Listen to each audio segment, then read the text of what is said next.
Hello guys, welcome back. நான் உங்கள் VK. ரீசெண்டாக நடந்த கேரளா வெள்ளத்தில் கேரளா மக்கள் பாதிக்கப்பட்டு எவ்வளோ பெரிய கோர தாண்டவம் நடந்துச்சு, அதில் எவ்வளோ உயிர்கள் பறிக்கப்பட்டுச்சு அப்படிங்கிற எல்லா நியூஸுமே நீங்கள் கேள்விப்பட்டிருப்பீங்க. அதே மாதிரி ஒரு 6 மாதத்துக்கு முன்னாடி சென்னை, திருநெல்வேலி இந்த ஏரியாவில் எல்லாமே பார்த்தீங்கன்னா ஃப்ளட்டு வந்துச்சு. அதாவது வெள்ளம் மக்கள் வீட்டை விட்டவே வெளியே வர முடியாமல் எவ்வளோ கஷ்டப்பட்டாங்க அப்படிங்கிறது தெரியும். ஆனால் அது சாதாரணமாக இருந்தாலும் கேரளாவில் நடந்தது உலகையே உழுக்கிற அளவுக்கு பெரிய சம்பவமாக இருக்குது.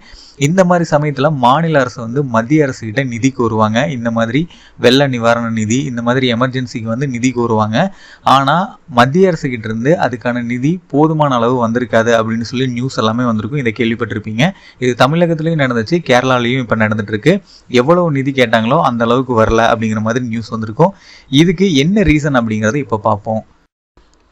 டெல்லி, உத்தரப்பிரதேஷ் இங்கே எல்லாமே சிறு பாதிப்பு ஏற்பட்டாலும் அதுக்கு வழங்குற நிதி மத்திய அரசு சார்பில் இருந்து அதிகமாக இருக்குது. இதுவே தமிழ்நாடு, கர்நாடகா, கேரளா இந்த மாதிரி பார்த்தீங்கன்னா எவ்வளவு நிதி கோரிக்கை வைக்கிறாங்களோ அதை விட கம்மியாக தான் மத்திய அரசு வழங்குறாங்க. இந்த வேறுபாடு ஏன் அப்படிங்கிறத பார்ப்போம். இயற்கை பேரிடரால் பாதிக்கப்படக்கூடிய மாநில அரசுகள் மத்திய அரசுகிட்ட கோரிக்கை வைப்பாங்க, இவ்வளவு நிதி கொடுங்க அப்படின்னு சொல்லி. ஆனால் மத்திய அரசு ஒதுக்குற நிதி ரொம்பவே பெரும் வேறுபாடாக இருக்கும். இது ஒரு குறிப்பிட்ட சில மாநிலங்களுக்கு மட்டும்தான்.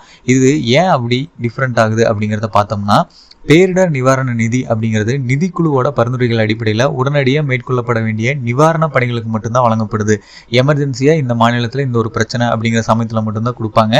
இதுவே நீண்ட கால மறுவாழ்வு, மறு குடியேற்றம் இந்த மாதிரி பணிகளுக்கு எல்லாமே கொடுக்க மாட்டாங்க. அது மாநில அரசு தான் பார்த்துக்கணும். மத்திய அரசு பெரிய லெவலில் ஏதாவது எமர்ஜென்சி நடந்துச்சு அப்படின்னா மத்திய அரசுகிட்ட இருந்து நிதி மாநில அரசுக்கு வழங்குவாங்க.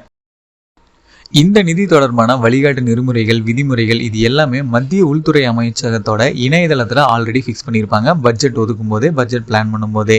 இந்த மாதிரி பண்ணதுக்கப்புறம் மாநில பேரிடர் நிவாரண நிதியிலிருந்து மத்திய அரசு அவங்களோட பங்கா 2 தடவை தவணைகளில் மாநில அரசுகளுக்கு இந்த நிதி தொகையை வழங்குவாங்க. முதல் கட்டமாக வழங்கப்படும் இந்த நிதி பங்களிப்பு அப்படிங்கிறது நிதிக்குழு பரிந்துரைகள் அடிப்படையில், அதாவது அதுக்குன்னு ஒரு குழு இருப்பாங்க இந்த நிதி ஒதுக்கிறதுக்கு மத்திய அரசு சார்பில். அவங்க எவ்வளவு சொல்கிறாங்களோ அதன் அடிப்படையில் தான் நிதிகள் வழங்கப்படும். இது ஆல்ரெடி பட்ஜெட்லேயே ஃபிக்ஸ் பண்ணியிருப்பாங்க. அதுக்கப்புறம் எவ்வளோ எமர்ஜென்சி, என்ன பிரச்சனை அப்படிங்கிறத பொறுத்து இந்த நிதிகள் வேறுபடலாம். ஆனால் ஆல்ரெடி ஃபிக்ஸ் பண்ண பர்சன்டேஜிலிருந்து மாறவே மாறாது. மத்திய அரசு இவ்வளோதான் கொடுக்கணும்னு சொல்லியிருந்தாங்கன்னா அவ்வளோதான் கொடுப்பாங்க. இந்த மாநில பேரிடர் நிவாரண நிதியிலிருந்து மாநிலங்களுக்கு நிதி ஒதுக்கப்பட்டு அதில் கொடுப்பாங்க. இது 2 தவணையாக கொடுப்பாங்க, 1 தவணையாக கொடுப்பாங்க. எவ்வளவு எமர்ஜென்சி, என்ன பிரச்சனை அப்படிங்கிறத பொறுத்து கொடுப்பாங்க. சில சமயம் மாநில அரசுகள் நிதி வரல, மத்திய அரசோட நிதி பத்தாத அளவுக்கு இருக்கு அப்படின்னு சொல்லுவாங்க எமர்ஜென்சி டைம்ல. இது எல்லாத்துக்குமே காரணம் மத்திய அரசு எவ்வளவு நிவாரண நிதி வழங்கணும் குறிப்பிட்ட மாநிலத்துக்கு அப்படின்னு சொல்லி ஃபிக்ஸ் பண்றது தான். இப்போ எக்ஸாம்பிளுக்கு நம்ம தமிழ்நாடு சென்ட்ரல் கவர்மெண்ட்டுக்கு ₹1 வரியா கொடுக்குறாங்க அப்படின்னா பதிலுக்கு திரும்ப எவ்வளவு நமக்கு நிதியா கிடைக்குது அப்படிங்கிறத பார்ப்போம். இது ஓவராலா மெயினான இம்பார்ட்டன்டான மாநிலங்களுக்கு மட்டும் நான் சொல்றேன். வட மாநிலங்கள் மற்றும் தென் மாநிலங்கள் இப்படின்னு சொல்லி பிரிச்சே நான் உங்களுக்கு சொல்றேன். அதுபோக நம்ம தமிழ்நாட்டுக்கு எவ்வளவு அப்படிங்கிறத பார்க்கலாம். வட மாநிலங்கள் அப்படின்னு எடுத்துக்கும் போது ஜார்க்கண்ட் ₹1 வரியா செலுத்தினாங்க அப்படின்னா அவங்களுக்கு நிதியா ₹2.15 மத்திய அரசு சார்பில் இருந்து கிடைக்குது. மத்திய பிரதேசத்துக்கு ₹2.42 நிதியா கிடைக்குது. அசாமுக்கு ₹2.63 நிதியா கிடைக்குது. இதுவே உத்தரப்பிரதேசத்துக்கு பார்த்தீங்கன்னா ₹2.73 நிதியா கிடைக்குது. பீகாருக்கு ₹7.06 கிடைக்குது. அப்படியே நம்ம தென்னிந்திய மாநிலங்களுக்கு வரலாம். ஃபர்ஸ்ட் கர்நாடகாவை எடுத்துக்குவோம். அவங்க ₹1 வரியா செலுத்தினாங்க அப்படின்னா அவங்களுக்கு நிதியா 15 பைசா தான் கிடைக்குது. நம்ம தமிழ்நாட்டோட நிலைமை என்ன அப்படின்னு பார்த்தோம்னா, ₹1 வரியா கொடுத்துட்டு மத்திய அரசு கிட்ட இருந்து 29 பைசா நிதியா நம்ம வாங்குறோம். லாஸ்ட் டைம் ஃப்ளட் வந்தப்போ கூட இந்த ப்ராப்ளம் நடந்துச்சு. இதுவே தெலுங்கானா அப்படின்னு எடுத்துக்கும் போது 43 பைசா மத்திய அரசு சார்பில் கிடைக்குது. ஆந்திரா 49 பைசா, கேரளா 57 பைசா.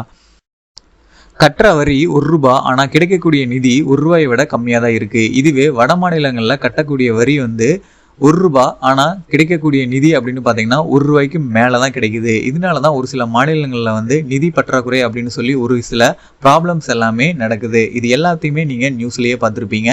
இதை பற்றி நீங்கள் என்ன நினைக்கிறீங்க அப்படிங்கிறத மறக்காமல் கமெண்ட் பாக்ஸில் கமெண்ட் பண்ணுங்கள். ரொம்பவே நாலேஜபிள் இல்லை நியூஸ் அதிகமாக பார்க்குறீங்க அப்படின்னா அவங்க எல்லாத்துக்குமே தெரிஞ்சிருக்கும். ரீசெண்டாக நடந்த பட்ஜெட்டில் தமிழகத்துக்கு எவ்வளவு நிதி ஒதுக்கப்பட்டுச்சு, அந்த பட்ஜெட்டில் தமிழகம் எவ்வளவு முறை வந்துச்சு, தமிழகத்துக்கு எவ்வளோ இம்பார்ட்டன்ஸ் கொடுத்தாங்க மத்திய அரசு அப்படிங்கிறது எல்லாமே உங்களுக்கே தெரிஞ்சிருக்கும். அதை பற்றியும் நீங்கள் என்ன நினைக்கிறீங்க அப்படிங்கிறத மறக்காமல் கமெண்ட் பாக்ஸில் கமெண்ட் பண்ணுங்கள். ஃபைனலாக நான் சொன்ன இந்த டீட்டெயில்ஸ் எல்லாமே உங்களுக்கு ரொம்பவே யூஸ்ஃபுல்லாக இருந்திருக்கும்னு நினைக்கிறேன். நம்ம எவ்வளோ வரி கட்டுறோம், மத்திய அரசு சார்பில் என்ன நடக்குது அப்படிங்கிறது ஒரு ஷார்ட் அண்ட் ஸ்வீட்டாக சொல்லியிருக்கேன். இந்த மாதிரி ஏகப்பட்டது இருக்குது. பணம் சம்மந்தப்பட்ட நிறைய விஷயத்தை உடனுக்குடனே தெரிஞ்சுக்கிறதுக்கு நம்ம சேனலை யாராவது சப்ஸ்கிரைப் பண்ணாமல் இருந்தீங்கன்னா மறக்காமல் இப்போவே சப்ஸ்கிரைப் பண்ணிக்கோங்க. அப்படியே பக்கத்தில் இருக்க பெல் பட்டனையும் கிளிக் பண்ணிடுங்க. அப்போ தான் நான் போடுற ஒவ்வொரு பயனுள்ள வீடியோவும் உங்களுக்கு உடனுக்குடனே நோட்டிஃபிகேஷனில் வந்து சேரும்.